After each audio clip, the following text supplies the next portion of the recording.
When I was 16, I would nanny for two boys, Brandon, 8, and Randy, 15. Randy had some mental health problems because he was born with liquid in his brain or something. Either way, though, he was a real sweetheart.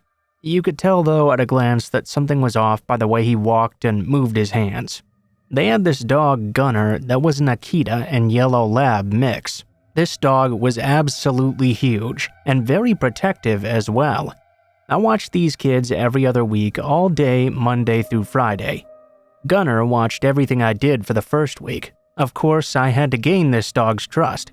That first week, the dog made me uneasy, because if I was with the kids and they'd start being loud and rambunctious, he would always get between me and the boys and start growling at me, even if I wasn't playing with them and happened to just be near them.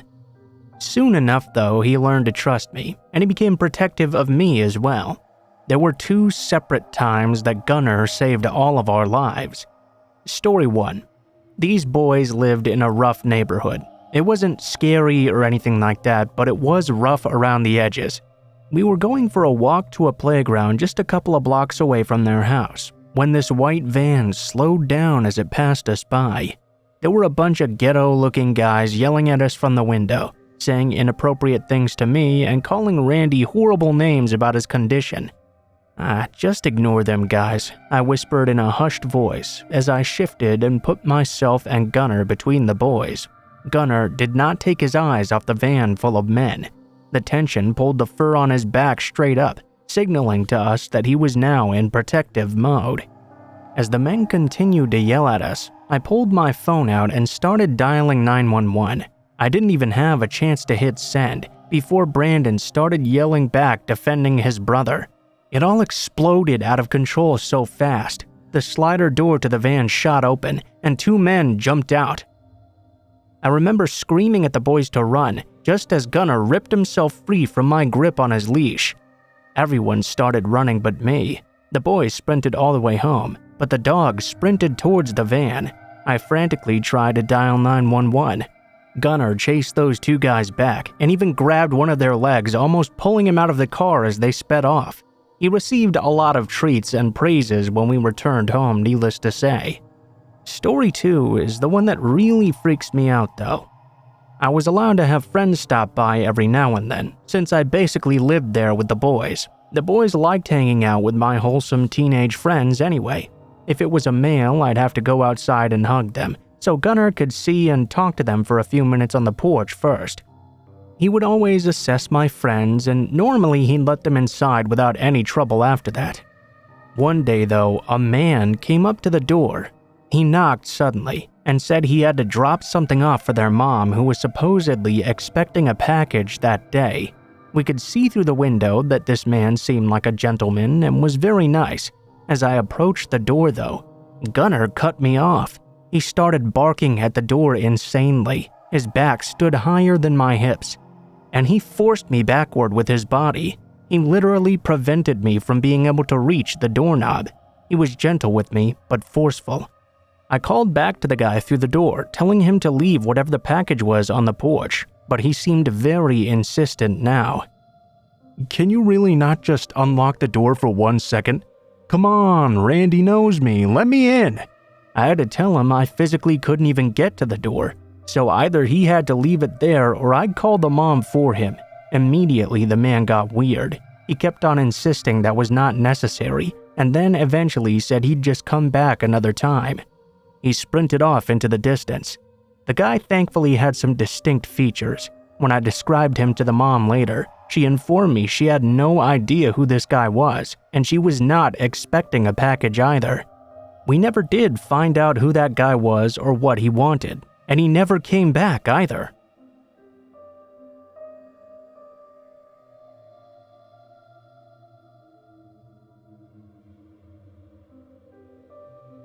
This all happened within the last month. I have a sister-in-law who's a heroin junkie. She started off on pills but switched over to heroin, as it was cheaper and easier to procure. I always knew she was a selfish, rotten human being, but I had no idea just how sick she really was until this happened. It all started 3 weeks ago, when I stopped by my mother-in-law's house with my 4-year-old son. He loves his gammy, and we had a few minutes for a visit.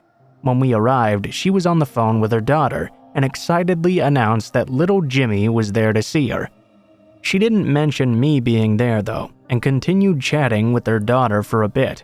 After about half an hour later, I was in the bathroom when I heard my sister-in-law pull in. 2 minutes later, I go into the kitchen, where he was supposed to be with his grandmother, but now there was no sign of him. I asked her where he was. She told me her daughter had just taken him out front to play. Noticing his shoes still under the kitchen table, I snatched them up and stomped outside, annoyed she didn't bother putting them on before going outside with him. I stepped out the front door, only to see her boosting my little boy into a pickup truck with a man I didn't recognize behind the wheel, obviously one of her drug buddies, stringy, dirty hair, skinny, very haggard looking. I sprinted across the lawn and grabbed her. I shoved her out of my way so I could scoop up my boy and pull him out of that strange truck. My sister-in-law immediately started whining that they were just taking him for ice cream. Why did I have to be such a bitch? I informed her, though, that my son was going nowhere without her asking, with one of her junky friends in a vehicle with no car seat, no less. She called me a few choice names and took off with her friend. I was given grief by my mother-in-law and husband for being so mean to her while she was in such a fragile state. Well, 2 weeks later, my husband gets a frantic call from his mother that sister-in-law is in jail again and had no money for bail this time. My husband did what he always did and headed off to bail her out. He found out that her bail was way beyond anything we could afford, though. Over the next couple of days, he found out what she had actually done. She and her junkie friend had borrowed the daughter of an old friend to take out for ice cream, but instead of going down to the local DQ, they took her to a crummy motel and left her with a man they didn't know in exchange for several $100s.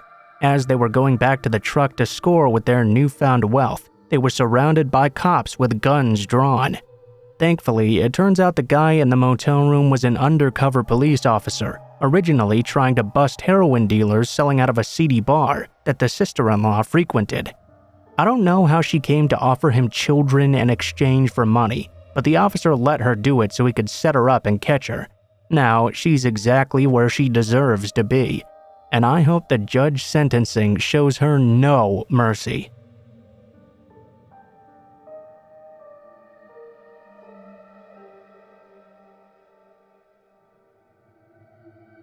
This is not my story, but instead my sister's, who will be using my account to share this with all of you.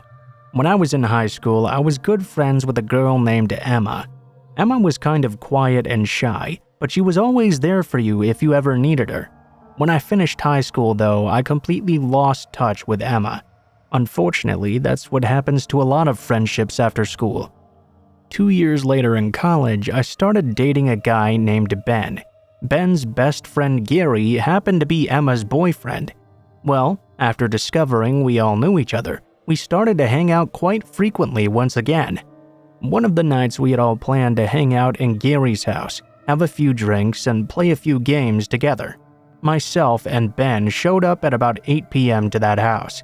Gary said Emma would be over quite soon. That was fine, I guess. We opened up our beers and started drinking away.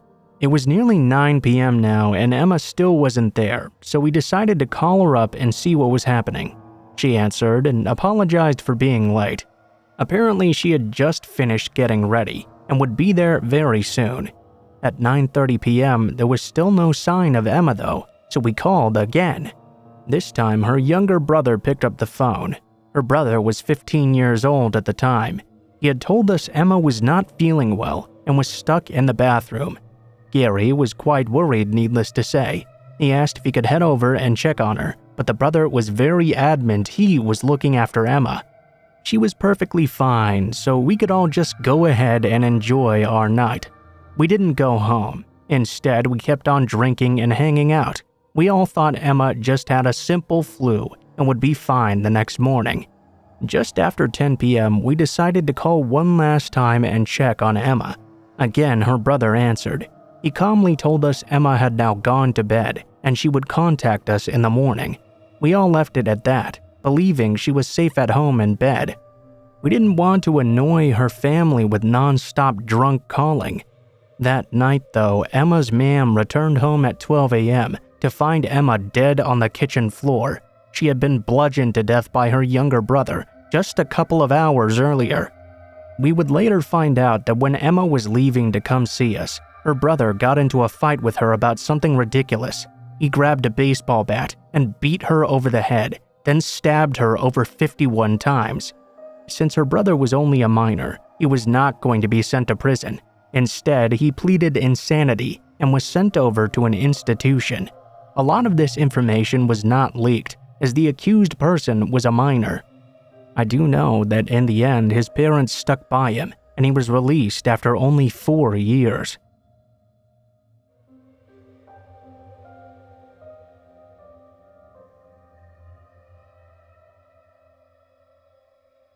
When I was 14, I lived just down the street from a Walgreens. I would walk there to buy candy or makeup maybe once or twice a week, right after school.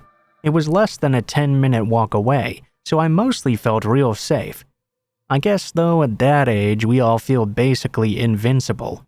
One day I was standing in line waiting to pay for my goods when I felt something tickle at my back. I always had long hair, so I figured it must be a random loose strand or something. I ignored it at first. Then though, the random tickle turned into something more solid and I felt a grip on my bra. Like full on, someone was holding the back strap and hook of my bra in their hand. I made a noise and rushed forward, nearly bumping into the person in front of me. I turned around, only to see a dude standing right next to me. "What the?" He cut me off. "You know, someone is supposed to teach you how to use those things." I was super confused. "What the fuck is wrong with you? What are you talking about?" "Your bra. Don't you have someone to teach you how to put those things on?" I reached back and felt that my bra was now above the back of my shirt. Apparently the hooks were not fully aligned or something. It was a 3-hook bra and I guess I had only hooked 2 of them off center, but I was still really creeped out. "Okay, what does that have to do with you?" "Well, you're walking around like a dog in heat. At least fix your bra, or I can do it for you." Okie dokie. I faced forward and ignored him. I paid for my candy, lip gloss, and then left. Halfway to my house, a car pulled up beside me. Lo and behold, it's him. "Come on, hop in, I'll give you a ride." He called out to me through the passenger side window. I said no thanks. I was almost home. I sped up my pace as well. He called back to me, and at this point he sort of pulled up and angled his car, so he was nearly driving onto the sidewalk in front of me. "No thanks, leave me alone," I yelled back at him before running to the other side of the street. I kept up my pace, but now I was freaking out. I could hear his engine rev behind me. I turned to see his car coming toward me, driving on the wrong side of the road. At this point, I ran and ran until I reached my house. It was probably not smart, but I ran inside and locked the doors. I screamed for my older brother that some creeper was outside trying to abduct me. My brother ran out. The dude took off as soon as he saw him, thankfully. After that, I didn't walk to Walgreens again, and I also didn't see that guy around either.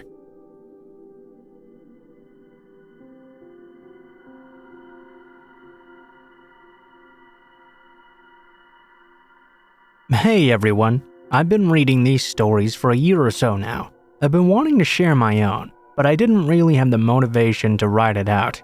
Now though, I finally decided to take a chance and share it. Anyway, this took place in a somewhat bigger city in the Canadian prairies. The city in question has always had a lot of vagrants, but it's only been dubbed dangerous in the more recent years.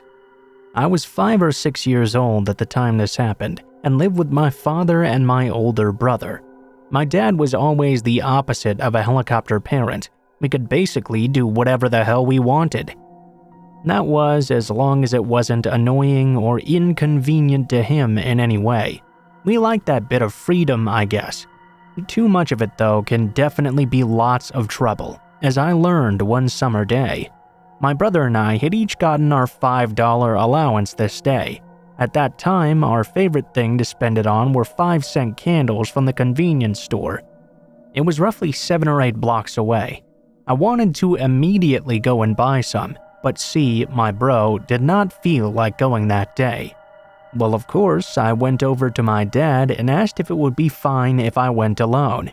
I assured him I'd be straight there and straight back. He mumbled that it was fine or whatever I wanted to do. Father of the year or what? Anyway, I carry on my merry way, thoughts of Bazooka Joe gum and sour candies racing through my mind, not a care in the world. The walk was pretty straightforward. You'd walk a long ways down the street I lived on, which eventually led to a main road that led off from the highway coming from the south. The convenience store was right along this main road. I didn't even have to cross the busy street to get to it. I did, however, have to walk past a lightly wooded area that was about 15 to 20 feet back from the sidewalk. I'll try to draw a map later maybe to better describe the layout. It can be important to visualizing the story. So I make it over to the store without incident. I leave with my goodies in hand and a big smile plastered on my face. Just as I'm about to start my journey home though, I'm approached by this friendly-looking man with glasses and dark, almost shoulder-length hair. He flashed me a very friendly smile and introduced himself to me. I, in my naivete, was very quick to trust this gentleman and gave him my first name. He chatted very briefly with me. "Hey kiddo, I got something really cool to show you if you want to see it." He waved an arm invitingly towards the wooded area off to my right. I hesitated briefly, but he assured me it would be really quick, so I went along with him. He had me lead the way along this path between the wooded area and a fence that separated it from the residences on the other side. We had a fence to the left of us, trees on the right side, and on the other side of those was a sidewalk and the busy street. Well, after walking for a couple of minutes, we happened upon this big, disheveled-looking man sleeping upon a pile of leaves. Hector, my new friend, walked over to him and kicked him with one foot. "Roy, wake up! I found one!" he said, losing his friendly tone immediately. Roy slowly sat up, rubbed his eyes, and then lumbered up to his feet. Something about this second guy I could immediately see was wrong. He lazily eyed me up and down, and then reached into his left pocket of his dirty jeans. This finally unsettled me. I looked over to Hector for reassurance. Instead, my eyes locked with what I can only describe as those of a predator. His features had twisted into this menacing, sadistic grin. Panicked, and with 2 men closing in on me, I ran the only way I could think to go, off into the trees. As I dodged branches and jumped over gnarly stumps and roots, I managed a couple of quick glances over my shoulder. I saw they were in a hot pursuit, though their size difference put some distance between them and myself. After what felt like an eternity, but was probably only a minute or two, I finally emerged onto the grassy terrace and kept running until I reached the sidewalk. I ran even past that, to the side of the road, screaming and waving my arms wildly. Thankfully, a woman stopped her car and rolled down her window to ask me what was wrong. I managed to say something about some men chasing me. I saw her looking over my shoulder. As I turned around as well, I saw the 2 men lumbering back into the trees. Once they were out of sight, she asked me if I'd like her to call the police or drive me somewhere. Well, after that, I was in no rush to trust a stranger again. I told her I would just walk. I think I lied about the distance it was from my home, too. She seemed reluctant to see me off, but in the end, she let me go. I made it the rest of the way home without incident, and I never told my dad, regrettably, or even my older brother. I didn't want them to get angry and restrict my freedom. I have no idea what those men's intentions were, but those men that were hiding in the trees in that northern community must not have been up to any good.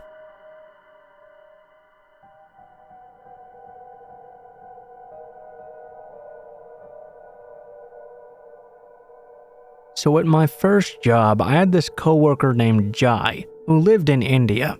I live in the US. In the beginning, I didn't really know anything about him, except that he was really good at his job. In the future, I would be working with him a lot, after I finally finished up my training. We outsourced about half our team to India, so it was normal to interact with them on a daily basis. Since we were a huge corporation, our jobs were in high demand, and we had a rotating on-call schedule. Almost a year into my job, sometime in 2015, Jai was approved to visit the US on a work visa for about 6 months. During those 6 months, I didn't really talk to him very much. Honestly, he seemed really shy. I really didn't think too much about it. Around that 6-month time period, my boyfriend proposed to me, and I said yes. The entire team congratulated me profusely, including him. When it was time for him to go, I wished him goodbye and didn't really give him much attention or even remember many of my interactions with him. Fast forward to about 3 or 4 months later, sometime in early 2016, I finally was assigned a project, and Jai happened to be the project lead. I messaged him a few times asking him a few questions. He always answered my emails or messages fairly quickly. I appreciated his help and told him that multiple times. One weekend night, I was assigned to launch one of his codes. Since it took a long time and was a quiet night as well, we decided to chat over IM. He seemed like a pretty cool guy actually. We talked a lot about the differences between US and Indian culture. We also talked about mine and his college days, sports, politics. I honestly thought he was really chill. Daily, we would IM each other about work and non-work related stuff as well.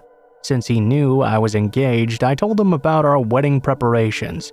Stuff about my fiancé, mine and my fiancé's family, my bridesmaids, basically just about everything. We gradually moved on to texting every now and then. It got to the point where he knew quite a few things about me.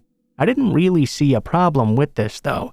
Soon, Jai started doing things that I didn't find alarming at first. If I was busy and couldn't answer his messages, he'd send them over and over, multiple at a time until I answered. He started to ask a lot of questions about my personal life directly. Habits, family members, schedule, friends. It did bother me a little bit, but I didn't think it was that big a deal since he lived almost halfway across the world. It got much worse later though. I was close to another guy coworker named Raj. Jai would sometimes talk shit about Raj. I found out later that he was only jealous because we were close. Jai later on revealed to me that when he visited the US and met me, he was so intrigued that he used to follow me around without me seeing. During lunch hours, when I'd go out with other coworkers, he'd sneak around when he saw me outside and follow behind me. He thought this was normal, but pretty much that's exactly the definition of stalking. I was now, of course, creeped out. I soon stopped answering most of his texts and was extremely short with him. Jai got real desperate. Later on, he confessed feelings for me and told me to marry him instead, that he'd treat me better than my future husband ever would. My fiancé and I were long distance during our engagement, but I eventually visited him and told him everything that happened. My fiancé was obviously pissed, but I told him I'd handle everything. I told Jai to forget about any idea of me and him ever being together. Well, he wanted to fix things real bad. So this is what he did. He decided to fly to the US a month before my wedding and pretty much try and convince me to call it off. My boss and Jai were extremely close, so he made some excuses as to why he had to be in the US for our projects. My boss agreed, and there he was. Things were so much worse after that. Remember Raj? Jai started harassing him just for being my friend. He would berate us for being too close, and pretty much straight up accused me of having an affair with Raj. He followed me all the time, tracking my IM status, texting me constantly, begging me to give him a chance. It got to the point where I had to yell at him a few times to just leave me alone. He would do things like grab my hand and arms while I was talking to him. I started threatening to report him if he did anything more than that. Eventually, he did get the message, but that does not mean that he decided to leave me alone. He started writing emails to me about all the mistakes I'd been doing in my projects and would CC my team as well. My boss didn't exactly have my back because Jai and him were real close. Raj confided that Jai would now disparage him during meetings as well, pretty much trying to get him fired and making his life hell. I finally got married, and Jai congratulated me. He would still try to message me though, in hopes I would be with him again. Finally, I couldn't take this anymore. I reported everything he did to HR. My HR rep didn't exactly make this process easy for me. A lot of times when I told her the story, she turned it around and told me I had encouraged him to harass me by acting a certain way or allowing him to text me.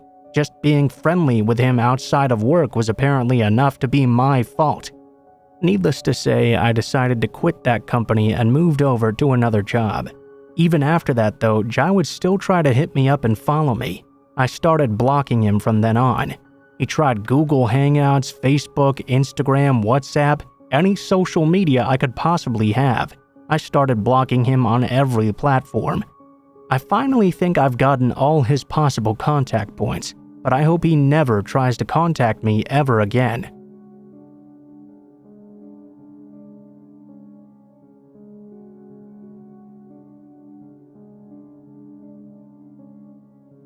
So this happened to me 2 summers ago.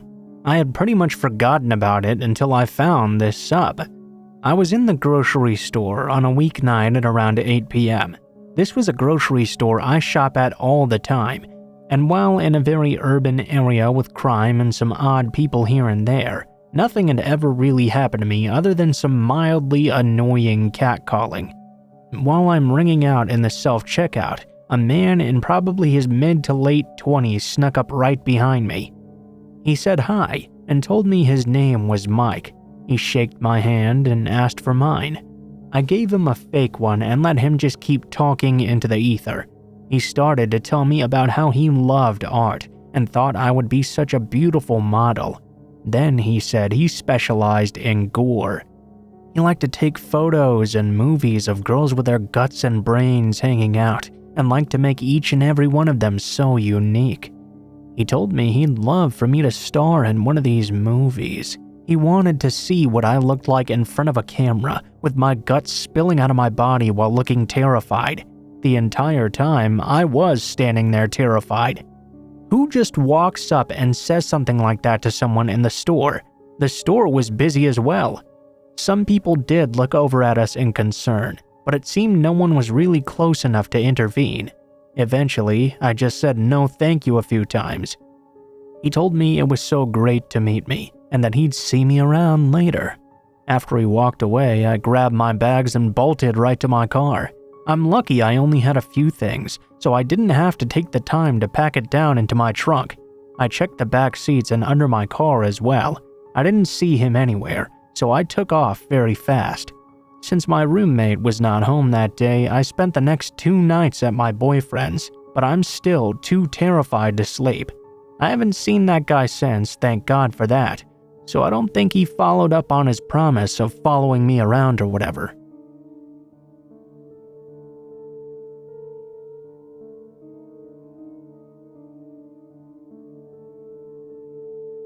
I was visiting family overseas in a wonderful neutral country. Their flag is a huge plus. I was waiting for a tram with my mom on the first day I was there. I was extremely jet-lagged and tired, having landed at 9 a.m. local time after barely sleeping at all on the flight and train ride over. Needless to say, I was not at my best mental functioning level. I did my best to power through though and try to acclimate to the new time zone as fast as possible. After a few minutes of me swaying there in place with exhaustion, a man in his late 20s or early 30s strode purposefully up to me and asked, "Are you a man or a woman?" Well, wasn't that just quite nice? Due to my fatigued state, my brain farted out, "Personal interaction, beep bop, yay." I stupidly entertained him and responded that I was a woman. Overjoyed, the man babbled at me in a mix of English and French throughout the wait. He then got onto the tram with us, and I nodded and looked anywhere but at his face. For the first time in my existence on this earth, my mother had nothing to say or anything nasty to interject with. Ironically enough, this meant I was entirely unsupported and uncomfortable in this situation. In a single breath, this guy whispered to me his name, Omar, said he was from Morocco, asked for my phone number, and said he was losing himself in my green eyes. ever helpful and caring, my mom finally jumped in and proceeded to just give the man my real number. I stared at her in horror while he dialed it in. He then turned to me angrily, saying it didn't work. Well, you didn't use the country code, you idiot. It's an American number. In any case, I told him to just wait and call it in 5 days, when I would be 4,000 miles away from him. He told me he was going to whatever place a few stops away, so I dragged my once again silent and useless mother off the tram at the next stop.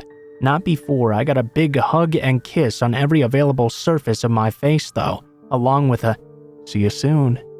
Great, just couldn't wait for that.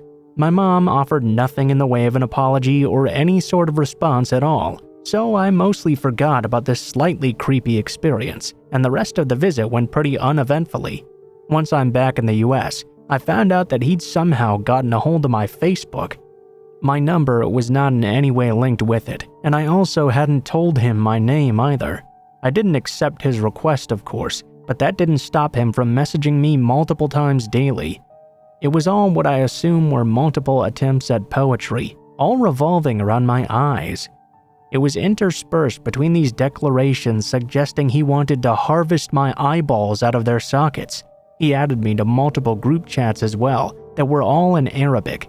I can't either read or speak Arabic. Eventually, I was in 15 of these damn things. I had no idea what was going on, as Google Translate was no more understandable than the original chats themselves. I hadn't blocked him yet because, like a car crash, I just couldn't seem to look away.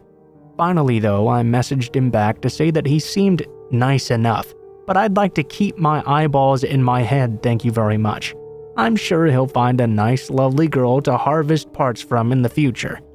Before I blocked him though, I got one last plea.